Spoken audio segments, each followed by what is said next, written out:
I'm very big on mannerisms, right? When it comes to being out in public and talking to people, just because I had to work really hard on it. But I come out and I'm just like, hey man, good afternoon, how's it going? Hey, how's your day going? And you're just like, what do you need? Right off the gate, dude. I'm just like, well, fuck. I guess I'll just go fuck myself, right? When we talk about stuff like that, it's again, it's gonna leave a bad taste in my mouth. I'm not gonna want to come back and keep spending my money here. You treat me good, I'm gonna spend my money there. If you treat me like shit right off the gate, chances are I'm probably not coming back. Well, I'm gonna circle back to these 5 extremely exemplifying customers that I found on Google right here. Right, I think we've all seen them. I'm putting this out right now. The complainer, the overly agreeable guy, the expert who I got to deal with this week, which was awesome. The pessimist and the staller. I think we've all seen these guys, or we've all been these guys at one point, right? Obviously, we didn't all start out as like shop owners or knowledgeable. We all start off as idiots, same as everyone else. But I'm gonna go with the expert first, right? And we've all seen this guy on Facebook, and we've all ran into this guy in the pits or whatever. And it doesn't even apply just to motorsports. The expert. This guy posted up, and I'm gonna call him out because I don't give a shit, honestly. This guy posted up in the International RX-7 groups about, I want to do a rear-mounted intercool in my FC3. And everyone was like, bro, no. Why? Lag for centuries. Why the hell would you put the intercooler in the rear? Now, are there applications where that might be applicable? Yeah, like a rear engine. Yeah. Right? So you try and answer this guy, and I was like, hey, you don't want to do that? Because of X, Y, and Z.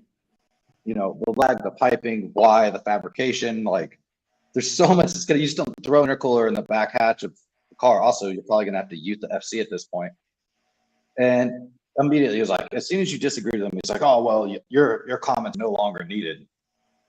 And there's 5 or 6 people that I know are in the industry that are all saying the same thing. Like, why, bro? Why would you do that? He's like, well, I want a mid-engine FC3S one day. They are mid-engine, you fucking idiot. I started that in like 86. If your engine sits behind the axles of your car, sorry, I got a message real quick. If your axles sit behind, or your engine sits behind the front axles of your car, it is a mid-engine car. That is literally the definition of mid-engine. Okay, second of all, third of all, why would you decrease the airflow? Chris, you're right. Homeowners are the same way. It's annoying across the board, right? But anyway, and then as you start to call him out on why this doesn't work, now he's a TIG welder. Now he's a fabricator. Now it's a track car, right? If you know so damn much, then why are you on here talking to anybody? The expert. Obviously, if you're so damn good, you're coming to the shop for a reason. And it's because you think we can do whatever it is you need done. So don't come to the shop and tell us how to do our job. Juan, you got any points on that one? Sorry, I went on a bit of a tangent here because this kid really got under my skin this week, to be honest with you. Took up my drinking time. Kind of a similar point. I recently had another person who was like, hey, actually one of my employees told me as a friendly reminder, hey man, you're giving, every time you give advice, one, you're making yourself liable for that advice you're giving. But also two, you're giving away free money. You're leaving money on the table doing that, right? Yep. You can come in and pay your diagnostic fee, and you can do your diagnostic, and then you can talk them through what you did. But guess what? You're getting paid to do that. When you're just chatting with people on Facebook and whatnot, and I'm a nice guy, man. I always try to reach out to as many people as I can. But, when people are messaging me and asking questions about this and that, I'm just like, yeah, man, just try this, or do this. And they're like, all right, cool, yeah, I'll try it. Well, again, my guy was right. I was leaving money on the table, man. So that's one part of that. But the other side of that too is, if I don't start messaging me and calling me and asking me all these kinds of questions, and then book an appointment and say, yeah, I'm going to bring my stuff in, but then you turn around and you don't show up. I follow up a week later because I'm looking for money too, right? And I need to get paid. So I'm looking, hey man, I wrote up an estimate for you. We talked. This is what we found. You know what I mean? When are you planning to bring your bike in? Dude comes back and says, oh, well, yeah, actually, I did exactly what you said, and I already fixed it, man. It's not a problem. That was $1,200 I just let go. You know what I mean? Don't waste my time and like take advantage of my of my kindness to give you some pointers and help you figure this out, and then turn around and be like, oh well, I just fixed it myself, man. But thanks anyways. You know, Right. Hey, Adrian, What dude, is which it? one of these five? Which one of these five do you relate to, man? What have you seen down in the pits, down at the track that just stands out, just gets under your skin? The same thing for you, Cody. You know, your day-to-day life, even in hunting. I know you're an avid gun collector, right? So I'm sure you run into guys in the firearms industry. And like Chris Bates said, you know, it's not just applicable to shops. It's every industry, every hobby, everywhere. Well, So I would say definitely a mix between the complainer and the expert. If we're talking on a hunting, gunsmithing, um, custom builds type thing, because you have the guy who thinks he fucking knows it all, and we can talk ballistics all day if somebody wants to do that. And what's best for this? What's best for that? Um, but at the end of the day, ultimately, it doesn't matter what the best is unless somebody's asking for that specific thing. It's whatever the fuck it is that they want. I mean, at the end of the day, if I'm paying you money because I can't do something myself, I'm paying you to do exactly what it is that I asked you to do. No more, no less. I mean, that's my take on it. And then you're going to have the people that complain about, well, shit's expensive. Well, bring it back to, we had talked offline about the kid that brought up the different coilovers and what's good and what doesn't work and what sucks. Well, how can you say that a Yeah. coilover sucks that's $10,000? You just can't afford it, and it's okay. But don't complain and say that it's shitty because you can't afford it. You know what I mean? Like it's crazy to me that people try and Yeah. I mean, down talk companies or people because they're pissed off that they can't be at that level of whether it's purchasing, producing, um, or even having the ability to even surround themselves with whatever it may be. dude, even that applies in the motorcycle industry, right? I know we talk about cars and racing and all that good stuff. But that happens in the motorcycle industry too, amongst bike builders. I've pushed out some stuff, and people see it at a bike show, and they're like, "Oh yeah, I would have done this. I would have done that. I would have done this." I'm like, "Okay, well then go do it. Don't talk about it. Be about it. Go out there and build a bike that's better than this one. I'm not going to hate you for it, but go do it. Don't sit here and talk me down and try and say that, oh, I would have done this differently and you should have done that and this and that and third. I'm like, dog, I'm out there grinding 12 to 15 hour days in my shop, right? Like don't come and shit on me. And not only that, but just because you're buddy with one person or one shop doesn't mean you got to shit talk the other ones. Dude, me and the other business owners in my local area, right? We can test this, dude. There's plenty of business for everybody. You build your own reputation. You start putting out shit product that people are going to shit talk you. You're giving them a reason to shit talk you. But when we talk about, I mean, you got Joe Schmo over here freaking talking about, oh well, don't go over here to Mahia Racing because you should go to this person instead or this person instead. And I'm like, I hear it. I'm like, dude, what's your problem, man? And he goes, oh well, I just heard. I was like, oh, so you heard, right? Yeah. I was like, have you ever bought anything from my company? Have you ever got any services done at my shop? No, you haven't. So how could you speak on that, dude? That's every business though, man. I put up with the same thing. I mean, we've all put up with that. We've all heard that same story. That's every business, man. In every industry, you have those clients. I've supposedly blown up a dozen Subarus somewhere for clients that I've never met. I mean, they do that on their own. So I mean, yeah, Subaru blows up Subaru. I mean, and that's coming from somebody that loves Subaru, but that's another. We got you love Subaru so much. Hey, the kind of on that point, Adrian, I know you remember this, is the injector guy that I did the injector flow test for, right, last year. And he left me 1-star reviews and went on to some of the local owners groups in Okinawa. And he went on a tangent about how injector flow testing at a professional level takes 20 minutes, which, by the way, that guy's here in the Philippines right now. Dude, I remember that. That is crazy. And apparently, after that whole incident, the Marine Corps actually changed his call sign to Injector. Wow. I found out. So that's pretty funny to me. But yeah, this guy, he went on a huge tangent, because he's such an expert. And that's what it came back to again. It's such an expert. Well, bro, you have no idea what goes into doing a fuel injector rebuild, a pre-test, a post-test, ultrasonic cleaning. It's not 20 minutes, bro. Especially for side feeds, right? I've got a $15,000 machine in the back that we do it on. Like it's not a launch machine from eBay for $100, bro. Like that's not how it works. But anyway, Adrian, I want to circle back to you. And one, I'm actually going to show something off of my back end from my retail store here in a minute, discussing exactly what you just brought up. The guys that come in and ask a million questions. Yes, Jonathan is a big fan of Adrian here. So Adrian, since you got some fans in the audience, bro, why don't you take us over to the track side of things? Dude, so I mean, from a customer standpoint and just being in the pits and stuff like that, the biggest issues that I see myself is so many people are hopping on bandwagons because there is like a 6th category on that list that you posted up. There's a mix of like the expert and who was the guy before that on that diagram? It was the expert and the overly aggressive, I believe. Overly agreeable was what it actually said. Overly, yes. So, I go to the track and I talk to all these guys, and everybody swears they have the best thing going on.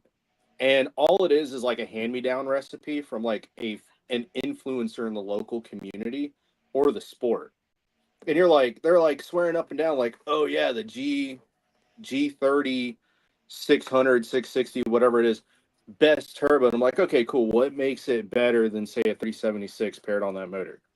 You and I can have a conversation about that from a tuning standpoint with thermal dynamics, flow maps, all of that, pressure charts. This dude that's talking is just going to say, oh, it's just the best thing on the market that you can get for the money and blah, blah, blah. I'm like, yeah, it's a $3,000-$4,000 turbo, but what makes it significantly better over a $1,500 turbo for like a GTX series, right?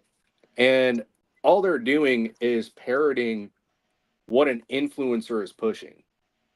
And I feel like it affects the racing community. And, it's not really, I guess it's somewhere in that middle ground of a consumer and the business standpoint, because as a business, like, cool, they're doing exactly what they need to do. They've got a dude that's advertising. He's getting the outreach. He's getting the following. He's getting the word out. Hey, people need to buy the product that I just got sponsored with. And on the consumer end, some of those products end up being good. But I had this issue on my SR car that I built where I went through 3 Garrett 3071s. Yeah. In about 2 months. I literally bought them back to back, brand new. Put them on, blew them up, and it was a shit quality during COVID where we were getting turbos in with either shit tolerances or whatever it was, but they were pushing oil seals out or just toasting the bearing. And we were priming the systems, we're doing everything right, but well, I mean, even EFR sent me 2 turbos that had broken compressor wheels. Yeah, shipped from the factory. And what they do on the back end is totally fine, but it goes to show that there's going to be quality discrepancies regardless of the company. And we, from a consumer like me being at the track and hearing this kind of stuff after my path through racing, where it was just, hey, we put an S366 on a bone stock 1JZ and we ran over 20 psi through it. And people are like, you need head studs, you need billet main caps, you need forged internals, you need race gas, you need all this shit. Dude, we were on pump premium in Okinawa of all places and just letting this thing eat with all the boost. And all I did was limiter bash that car for like a year. To be fair, you do kind of need all that stuff. It's just when. Exactly. I mean, but that's the point, though, is when does it become relevant as a consumer or like even as a business to push this stuff? Because you have entry-level drivers. So all you're doing is building a wall for guys that are just coming into the sport, and they're like, all they can do is hop and skip, dude. Like, they're not sitting here like chasing gazelles in the Serengeti that can like leap 9-meter walls like it's nothing. Like, they're coming in, and their first challenge should be, how do I break? What is the best line to apex this corner? Like, the focus needs to be driving more so than just buy. And even if they do go on a buying tangent and they're like, let me buy quality brake pads, cool. But it's not even that. It's, let me buy this super cool billet adapter to go with Brembo brakes and yada, yada, yada. And it becomes a rabbit hole of spending. And at the end of the day, they have all these great products that, don't get me wrong, 99% of them are going to work. They're going to be great. But that driver is not using them to the full potential. It's like a domino effect of, I want to jump in on that too. Parts. Yeah. So a couple things. One, I think it's pretty well known at this point, at least by my followers and probably a lot of Adrian's. My builds are not budget builds. That's not how I build cars out of my shop, right? We build 2-spec cars typically. So I actually caught a lot of hell yesterday. I shared a picture with some friends of mine about the Mambatech Turbo that I bolted onto this R33 drift car I'm building right now, right? And I am a dealer for Mambatech here in the Philippines because, like Adrian's saying, do I have access to everything that I needed as a wholesaler? Yeah, I'm factory direct to Radium, I'm factory direct to Garrett, to Borg Warner, right? I can get an EFR, I can get an RTEC manifold out of Australia like tomorrow and go top mount and all this stuff.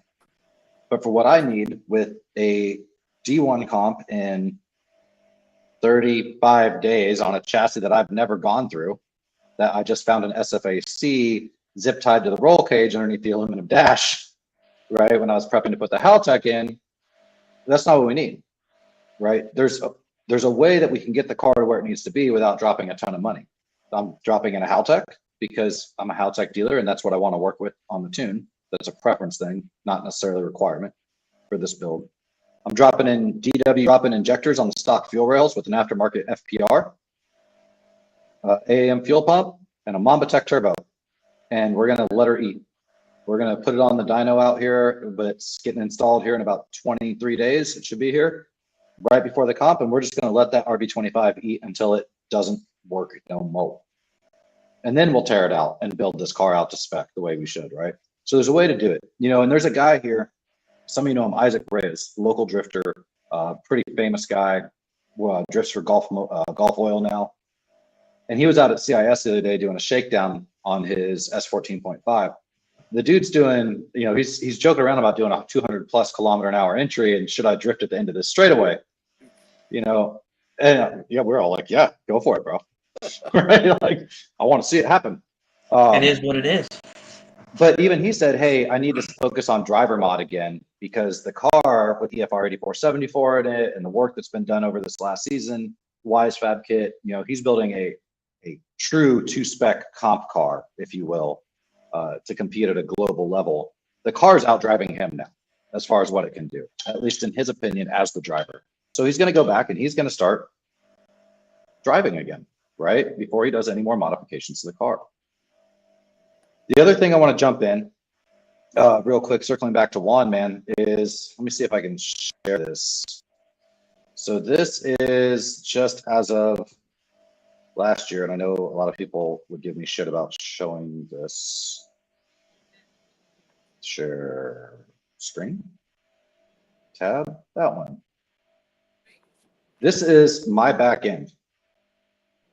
So all the orders I've done, I have done 1,201 draft orders this year in the last couple months. 1,201. That's, and some of them are completed, as you can see. A lot of them are not. If I start scrolling through here,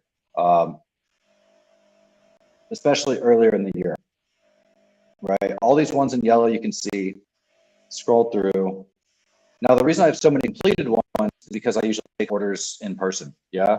But every single one of those yellow ones, and some of them are fairly intense, long invoices. Someone that came to me and said, I want to do a full radium fuel system on my XYZ car. And then I sat down for 2 hours designed out the radium fuel system with all the vibrant fittings, the lengths of hoses, all the adapters, the FPR, the whatever, right? The fuel pumps, the injectors, did the math for them and sent them this invoice. And then they took it and they went to Amazon and said, thanks, bro. Right? And that's what the customer did. Story of my life, right? But what am I going to do? Start charging people to do a quote for them? I mean, some shops do that now, for sure.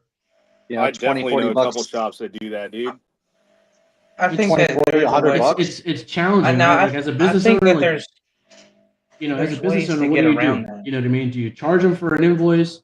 Do you offer them free service? You know, a free invoice, get everything together, bill them, give them the part numbers at what they need. You know, at what point is too much, right? So Right. I want to hit on that because that ties into one of the topics I wanted to talk about from the consumer standpoint. Hey, Adrian, hold on just a second, dude. Let's hear what Cody had to say because him and Juan were fighting it out just real quick. Because, I mean, as far as the invoice thing goes, you can still write up an invoice, but you don't necessarily have to give them, yes, you're supposed to give them all the detail, but you can have your own internal, I guess, system to say, you know, obviously this injector is whatever serial number that you would get from the company, but in your own system, it is XYZ.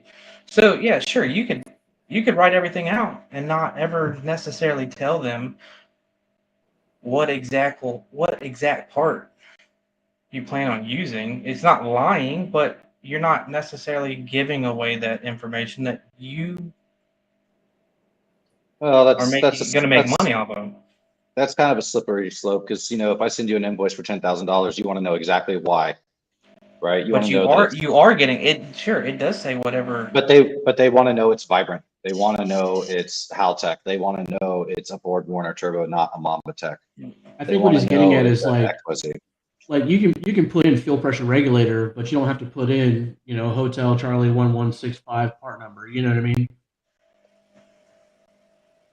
Yeah, but And again, Chris, you're saying that it wouldn't be a true and fair invoice. All of the parts would be true to what that person wants. It's not, you're not lying about it, but you're not gonna give away information that's gonna make you money because they can run with it and go to Amazon. Believe me, I get what you're saying, Cody, but man, you're putting a lot of faith in an industry that is known to be dishonest. Right. Yeah. I am a rarity. I'm a rarity in that I will show you every nut and bolt on that car because I believe in doing honest and fair business. But there are some shops out there, man, and I've seen them firsthand. And I tell you, as a shop owner, it's so easy to be shady if you really wanted to be. Right. There are 1.5 million times that I could have been like, nah, man, I'm not pulling that whole goddamn engine out again because there's still an oil leak. Especially like a rotary, right? No. But that goes back to doing your research, one, on the shop or the person that you're taking your vehicle to or buying parts from, and that shop owner potentially doing their research on that person. I mean, if you're talking about large sums of money, are you just going to end up giving? You're a fucking idiot if you just give large sums of money out like it's nothing. I've known you long enough that I will give you large sums of money, which I have, at least to me, I've done it before. I will accept your large sums of money. But if I'm talking about potentially building a whole engine or, you know, all the way through, or a chassis, I'm going to do the research on the company because I'm not. I mean, look at a famous example. T-Pain giving all that money to the dude that built his drift car, and it looked like fucking absolute dog shit, and walked away from it. So hold on. I want to, Chris goes, I give the invoice down to the screw because if you do something for me, I want to know exactly what you're doing that I'm paying for. So there's another reason to this too. And it sounds like Chris is probably in the contracting industry, is my guess, just based off his comments here. When I give my invoices, it's down to as finite detail as I can give you up front, right? One, it allows me to estimate my labor as well going into the job. Unfortunately, a lot of these classic cars, like there is no estimate there's no estimate software that's truly accurate. Like, oh, I want to swap the turbo on my JZX 100 to this top mount. Well, I'm not going to punch that into like Toyota's service manual and be like, oh, 3 hours. No, I promise you it's not after 25 years of rust, right? And a million other You things. spend 3 hours on one bolt. My Right. FC motor, for example. Right. So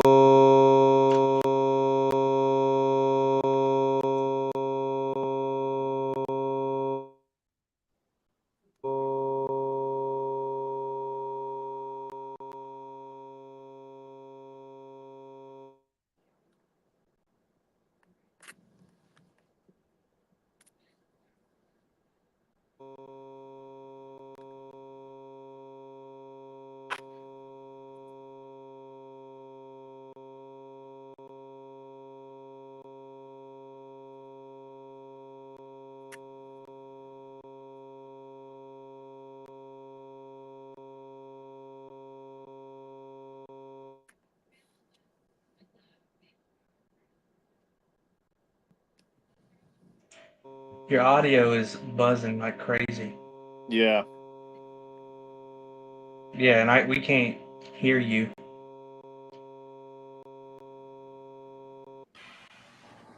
Is this better? Yeah. Yeah, that Okay, there. fixed it. It looks like somehow the computer switched microphones on me. So anyway, what I was saying is going back to the estimate point or the invoice point, right? We had renovations done to the house, and there was just a huge discrepancy between what was discussed and what we got at the end of the house before we moved in. And it's because the invoice wasn't detailed. That's on me for not getting that as the client, but so many shortcuts were taken. Showed up, there were unfinished projects, no electrical ran, incorrect wiring on the house. And it's stuff that honestly was so bad it should have been common sense that you can't do it that way, but it wasn't. So for me, the other reason, and I'm sure Chris would agree with this as well if he's still here, is I give you an invoice because it tells you exactly what work I'm doing, right? It also tells you what I'm not doing.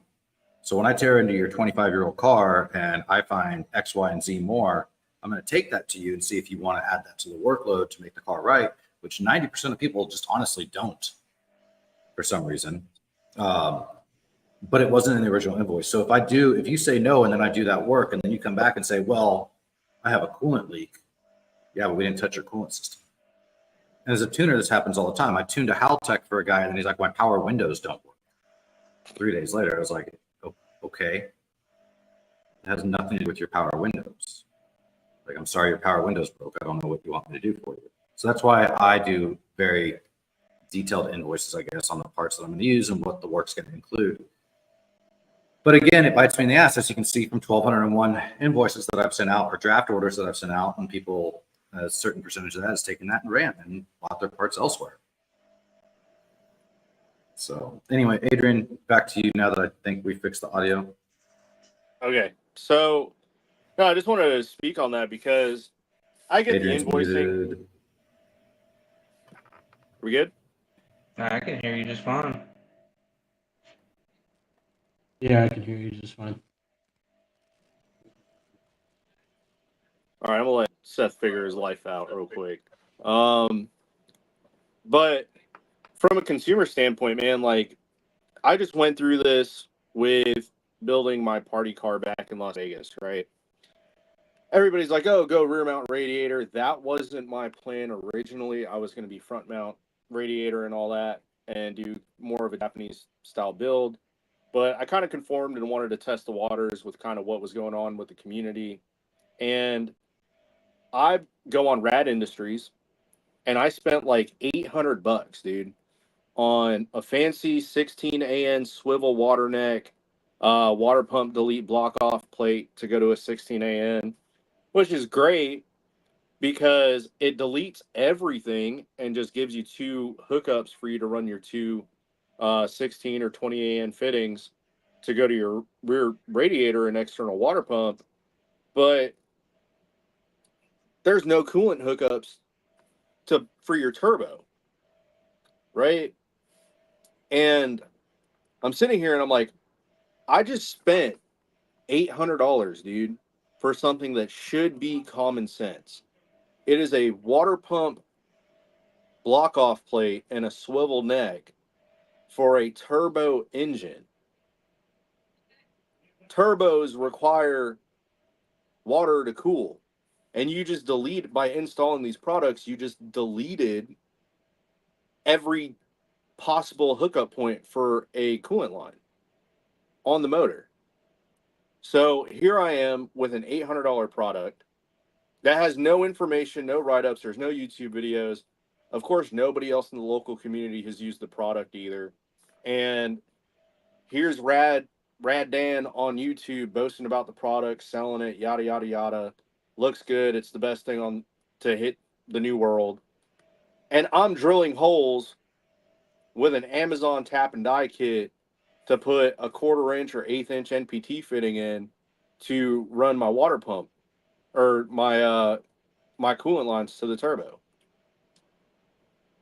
And then you go online and it's like you can go to Drift Motion and buy the same shit for almost a fifth of the price.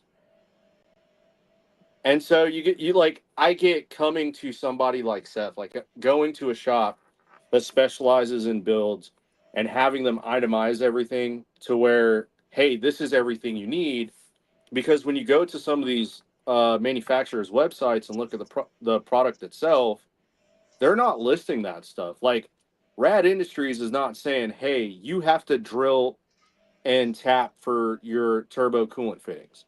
They're not telling you, hey, this is like the ideal rear mount radiator setup. Like I just talked to somebody about this here in town, dude. They were like, oh yeah, I'm going rear mount radiator and I'm going to do this and I'm going to do that because this other guy uses the same products, yada, yada, yada. And I'm like, well, why are you going rear mount radiator in the first place? Oh, all the pro cars are doing it and that's how they stay cool. And I'm like, what's your issue? And it's his cooling fans, dude. He's using the shitty, like generic old Mishimoto Slim fans. Right? Everybody knows those don't flow well.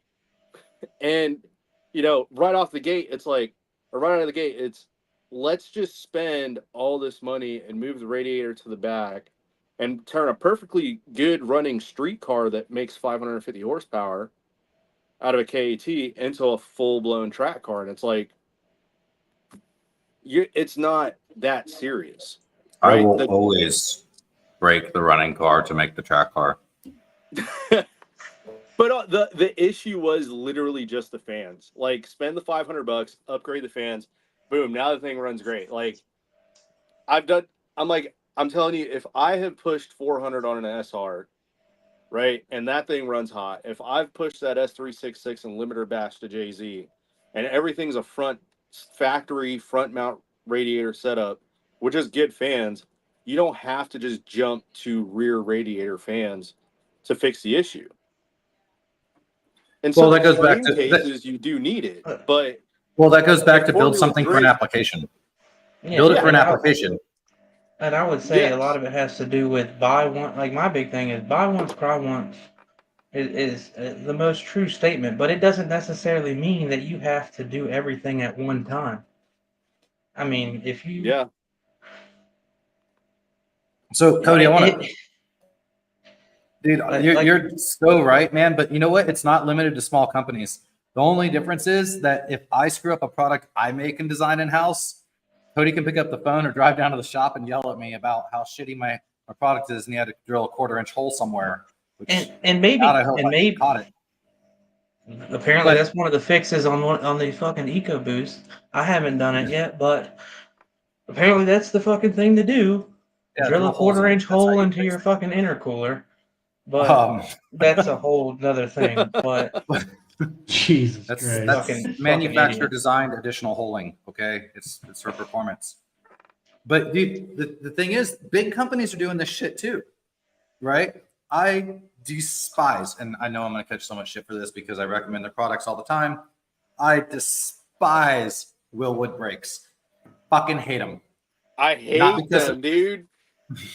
Not because they're not good brakes. They work phenomenally on the track for the price point. Do you know what I hate about them? when I buy the big brake kit for X, Y, and Z car, S2000 jumps to mind that I did. And also an FD with their gigantic, like 14-inch fucking rotor kit that I did on a car for a client that never tracks his car. But that's what he wanted, man. It looked great. You know what I mean? And I opened the first page of the install manual. It goes, by the way, you need Willwood part number X, Y, and Z and Willwood partner X, Y, and Z. That's totally unrelated to the goddamn chassis I'm working on to install this. By the way, you need Willwood Honda Civic rear brake line kit 4 for this S2000 rear brake caliper set you just bought. Instead of just installing or including the damn brake lines for an additional $70 in the $1,400 kit that I just bought. Now I have to order it. Safety wire. I live on an island in the middle of the Pacific Ocean and have for the last 10 years, which means now the car's going to sit for 2 more weeks. And I get to explain that to the customer that me, as a Willwood dealer, didn't know that Willwood, who didn't put any kind of banners or posters or anything on their goddamn website, didn't tell me I needed this part. Dude, I hate that, man. I hate when you go through and you're like, just, at the end of the day, just give me the whole cost, man. If it's going to be $1,400, fine. Let it be $1,400, bro. But, like, include the banjo bolts, include the goddamn brake line, include the crush washers. Like, dude, include everything, the brake pad retainer pin. Like, include everything that I'm going to need. Like, make it $1,600. I don't care. Because when I see that price, I'm like, I know what I'm buying. I know the product I'm paying for. Like, I'm going to work my way up to that, you know what I mean? Like, but when I'm ready to buy, I don't want to have to keep going back and forth and saying, oh, let me go get this daggone, C-clip. Let me get this E-clip. Let me get this freaking, brake pad retainer. Like, I'm with you, Seth. Hate that. You fucking audio again. Fucking Starlink. No, his audio is working. It's just in Tagalog. We can't understand it. I would though. You forget that my family's from there. So what I was saying is there's a comment over on the YouTube from Pinku Style up in Misawa, Japan. And he's saying, a lot of these parts are for professional installation and they're for off-road use. They're not designed to come with instructions for you. And I think he's speaking more towards like the rad kit designs and everything. And I agree with that to a point, right? And, figuring out mounting, figuring out brackets. Yeah, I agree with that. You're modifying a car. It's not supposed to be OEM bolt-on for a lot of things. But I disagree with like what Willwood does. Or another example I have is an AST twin carbon plate clutch I did on the Veilside RX-7, where I needed a completely different master cylinder from a Mitsubishi Evo, a slave cylinder from like a Toyota Supra, because the entire kit was designed to work with parts that didn't come on the FD chassis, but it wasn't mentioned or posted anywhere until I received the part. Like, how am I supposed to know that? So I I can argue disagree. that. Like, I get real quick. I agree and disagree with that because if it's something that requires a specialty shop, of course, you don't need the instructions. Like if you're selling pistons, your average everyday consumer that can purchase that product would just be buying it to take it to a machine shop to get everything machined and spec'd within a tolerance. But like you're talking about Willwood calipers and brake kits and stuff like that, and water pump deletes, like there's nothing specialty about changing a water pump.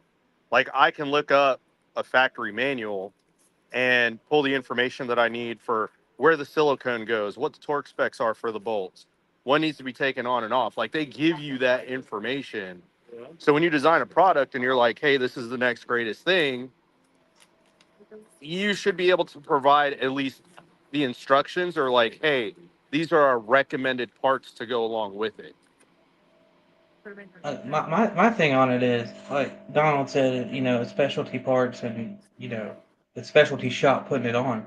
Well, if that's the case, don't give me fucking access to buy it then. I mean, yeah, just let Seth buy everything and farm it out to us. At 130% markup. Yeah, and then Whatever, I'll be but responsible for your gripes and complaints. Exciting. But my thing is, if specialty, and it's only meant for pro level teams, that sort of thing, why the fuck do I have access to it?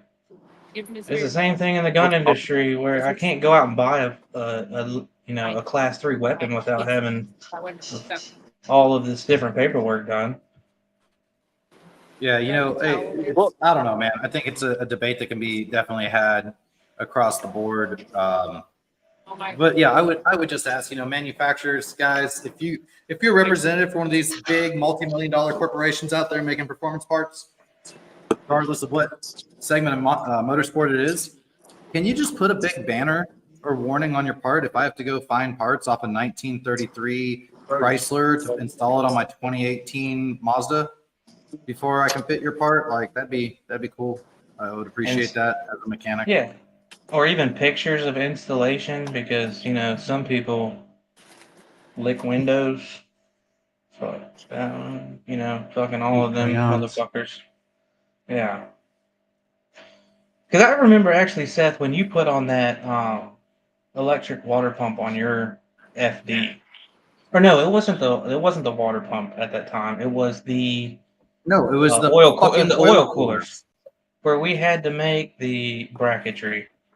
Yeah. And figure out how to mount That was it. ass. I remember that, by the way. Why are you paying that much money, and you still have to make your own brackets? Like, come on. I don't know. I started making my own brackets that actually fit the car. So we're coming to the back half of our podcast. For those guys still viewing and those new guys jumping on, guys, gals. We're going to roll into our controversial topics. So it's going to start from the business side. What do you expect from your customer, right? In terms of, example would be etiquette.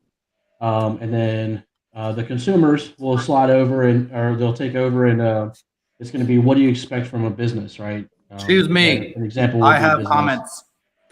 Professionalism when we talk about what do you expect from a business. Go ahead, Seth. All right. Here's what I expect from you as a customer, man. One, know what you want, right? And I don't mean that you have to know how to be a mechanic or how you plan to build the race car or exactly what horsepower number you mean.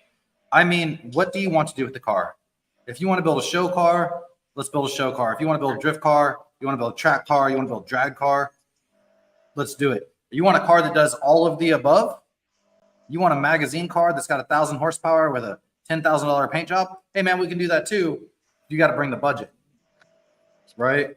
Two, after we establish what you want, please listen.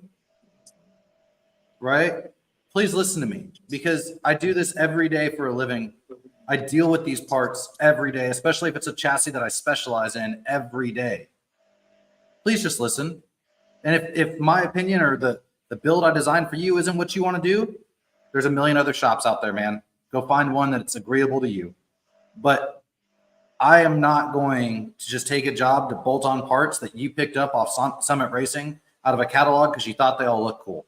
I did that for a client in Okinawa for his RX-7, and none of the shit works right together. And it was a nightmare to make it all fit together because it wasn't designed to work together because it was from 15 different companies, right? A lot of these companies out there, guys, especially we talked about small shops in the past. Unfortunately, there are a lot of companies, Elite Rotary being one that went out of business, that never R&D their parts. They just don't. And I'm gonna call it like it is. I don't care. I've had issues with some of the parts that I've designed, and I've gone and done my best to make it right for the clients as quickly as possible. Sometimes it means that I had to remanufacture the part and then send them a replacement. But know what you want and listen to the guy that you chose to build the car. You chose us for a reason. I'm going to get off my soapbox with that one. And Juan, over to you for the business side. Yeah, so I'm gonna go back to the beginning of the podcast when we talked about customers coming in and being treated like shit when they walk through the door. The same goes for the business, right? If I'm in the front office, if I'm like, hey man, you walk in, what can I do for you? And I'm talking to you, don't come in like you know it all. That goes back to Seth's example of the expert, right? You come in, you already know what you're talking about. That's cool, man. Like I'm all about respecting, your experience. I don't know you. I might not know you. I might not know what you're about. But at the end of the day, don't come in and act like a dickhead, right? You start demanding things. Oh, do it this way. Do it this way. Look, man, maybe I'm just not the guy for you. And I'm okay with that. I'm okay with saying that. You know what I mean? Like Seth said, there's 100 other businesses doing the same thing I'm doing. Go to one of them. But you're not going to come in and tell me how to do my job. I don't go to your job and tell you how to do your job. Yeah, you could say, if you know what you're talking about, come in and say, hey, I heard these are good. I want to run with these. I want to run with that. I want to do this. I want to do that. All right, that's cool, man. Let's rock with it. You know what I mean? But don't come in and be like, no, you're going to do it this way, and I expect you to do it this. Dude, I let a customer watch me work one day. They're like, hey, I want to do this. I want to do that. All right, cool, man. We're going to change your front tire, do this. And the customer's sitting over my shoulder. He's a friend of mine. He's sitting over my shoulder, and he's like, "Hey, man," he's like, "Is that the right torque spec? Is that the right?" I handed him the torque wrench. I said, "You want to do it?" No, they don't. I'm cool with you sitting here, man, but you're not going to sit over my shoulder and tell me how to do my job.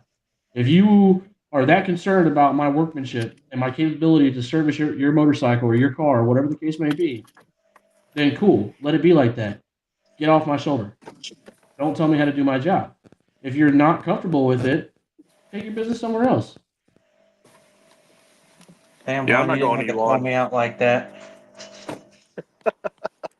I'm not calling nobody out, man. I'm just saying, like, it's frustrating as a business owner when you're going in. Like Seth said, dude, we do this shit every day. This is what we do for a living. We built our life around this. I Point think there's blank, a period. very fine line between what you're getting and what you're expecting as far as, going to a shop. I mean, I you agree have 100%. like, and I'm that person. I'm guilty of it. I'm gonna ask, hey, did you double check the torque specs? I'm that guy. But it is what it is. But at the same time, I'm gonna let that shop do what they do. But if I'm spending a lot of money, I'm not just gonna walk out and think that that shop did everything right by me, because at the end of the day, the shop has to make money. I get that. But there's a lot of shady fucking shops out there. And if I run into them, I will tell anybody, stay the fuck away from them, because it's not worth it. Like, how can you have a shop, just something so simple, a fucking oil change. You changed my oil because I had to go get my tires rotated, and said you changed my oil, which is fine. I paid for the oil, but then you didn't change my fucking oil filter. Like, why would you half-ass this shit? If you're gonna half-ass something that simple, where the oil filter is right there when you're doing everything else, why am I gonna trust you with anything?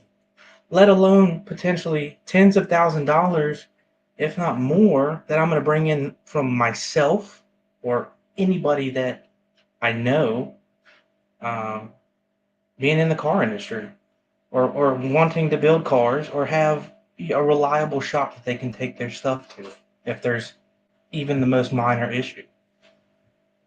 Yeah, I agree with It's you, Cody, fucking man. crazy to me. I agree with you in the fact that it's a very fine line, right? We understand that. And ladies and gentlemen, this is why this is our controversial topic for today. Adrian, what you got, man? He You're ain't muted, got bro. nothing because he's muted.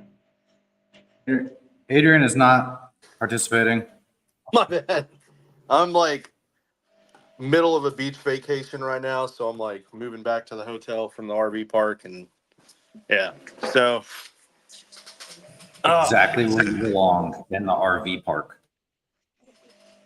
I'm just the unemployed friend on a Friday. All right. Is that what white privilege looks like? Are you blind? Are you colorblind? Oh man. Well, let me just look at my notes, man. Well, let me just call a spade here. Yeah, man. I mean, And cancel. I don't know. I think I pretty much hit on everything that I feel is very controversial. Like, I've dealt with some shit shops, but it all just kind of ties into like people aren't just putting in or putting out what they're charging for, dude. Like, everybody's like, oh, this is an industry standard, but if your product, if the quality of your work isn't up to an industry standard, like, you don't need to be charging that, dude. Like, the industry standard for pricing reflects the industry standard for the quality of work that you put out. So to charge, I mean, that's pretty much half my customer base, dude. Is like, I'm the dude that's like, hey, do you want to race? Cool. I'm going to give you something that works, but you're not going to go to SEMA with it. I mean, well, SEMA's a really bad example, but like, you're not going to go somewhere with a quality built car and have like stacked dime welds. Like, you're going to have something with a quality root that doesn't leak and is going to hold up to you smashing the car into a wall. Like, we've already said that, but I charge accordingly. This 1JZ swap Cressida that I did, dude blew a water pump a year ago at SAT, and he bought a whole bunch of parts, took it to the only other JDM shop in town here, and they wanted 10 grand to put his hot side and cold side back together and install a new radiator. 10 grand to do that is what they quoted him. And for whatever reason, this guy's like all, I'm moving to Florida. Yeah, well, in Seth, this Seth shop, Face said this that shop, shit. but this shop specializes in doing like titanium or stainless intercooler piping with the rainbow welds. And I'm like, you're supposed to like coat that and then like you lose the coloring after you weld it, right? Like doing it by the book. And I understand, like, you're not going to get that level of welding. Like, I'm not going to sit there and spend 5 hours to weld your intercooler piping, but you're going to get aluminum intercooler piping that doesn't leak, that fits properly, it's routed correctly, whatever. And I'm going to charge you, like, not to get into personals, I'll just give you a very accurate guesstimate. I did that entire job for almost an eighth of that price. Mm. And, he just purchased the Link ECU and we got him getting up and going on that. And for what he has into parts, my labor to do everything, the Link ECU, a couple of the other additional sensors and setup and everything like that, he's not even half of that quote from that original shop. Right. And I'm like, cool, you have a car that runs great, it's fast, works, you won't have any issues with the setup for a hot minute. But like that other shop, dude, like they're charging that labor, that $150, that $200 an hour on labor, because his primary want is to just do titanium intercooler piping. Everything else is just like, your average $50 to $80 an hour quality of work, closer to the 50 than the 80. But, he's like, nobody else is welding titanium. So that's his industry standard for that. And needless to say, the dude closed up shop and went out of business because he couldn't pay rent for like 6 months. I guess he wasn't that damn good, huh? Yeah. All right. Hey, everyone, thanks for participating today. We're going to close it out right here. The topic today was worst businesses, customers, sponsors. Bring your complaints, bitches, gripes, and complaints. And I think you heard a lot of different perspectives here. If you have anything to add, please comment down on any of the streams this went out to: Facebook, Instagram, YouTube. Streamed out to all of the above. We had participation across all the platforms. That's awesome. We love hearing from you guys every time. So with that said, until next time, fuck you. We're out.